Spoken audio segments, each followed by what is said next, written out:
নমস্কার। আজকের আমাদের আলোচ্য বিষয় মেডিটেশন কিভাবে আমাদের যে 9টা গ্রহ আছে এই 9টা গ্রহের উপর এফেক্টেড পড়ে। ধরে নিন কারোর যদি রাহুর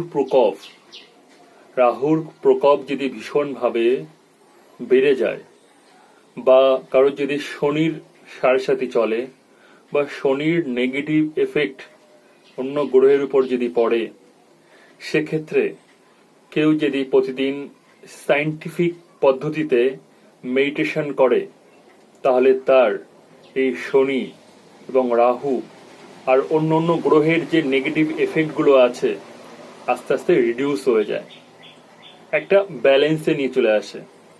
তা এই মেডিটেশন প্রতিটা দিন একটা নিয়ম মতন করতে হবে, এবং সেটা যেন সঠিক পদ্ধতি হয়, তাহলেই আমাদের জীবনে গ্রহের ব্যালেন্সগুলো সুন্দর করে তুলবে।